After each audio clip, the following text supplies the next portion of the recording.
Once you finish breadboarding your project and you've ensured that it's functioning exactly how you want it, we're gonna take those exact parts and put them into our circuit board.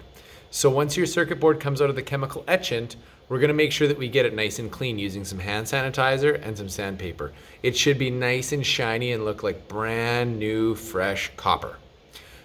We wanna make sure as well that we have connections from each hole along our track. So what we want to do is take a multimeter, measure the resistance, say for example here, follow this path, it should have a connection to here. If we check for resistance, we should see a continuous path there as mentioned by our multimeter. So we'll give that a test. Once that's all good, it's time to place components. When you place components, we're going to start out by placing a resistor. So when we have a resistor here, it's nice to just pre-bend your components a little bit. We always place components into the green side of our board, and then the legs will stick out to the side where the copper is, where we can adhere them. So let's say we're going to take this resistor here and attach it.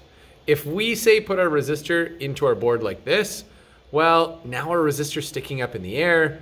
It could easily get damaged and bent. It could contact something else and create a short circuit.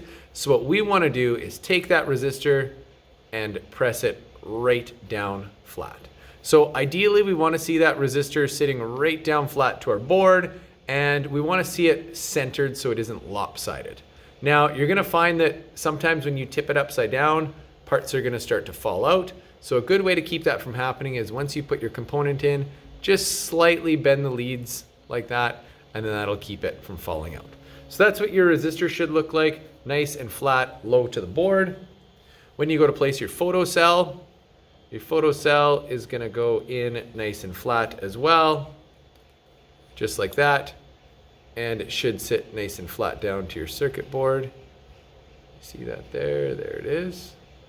Okay, and your transistor. When you put your transistor in, it's gonna go this way. Your transistor won't be able to go right flat down to the board. You want to avoid bending the legs of your transistor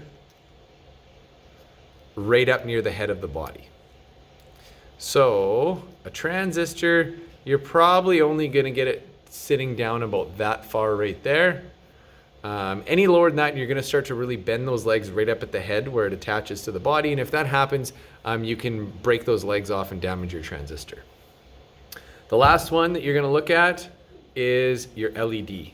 Now, your LED should fit nicely into your board, just like this, and we should be able to press it right down to our board like that. So our components should be sitting nice and flat down to our board. The only one that's really sticking up a little bit is our transistor.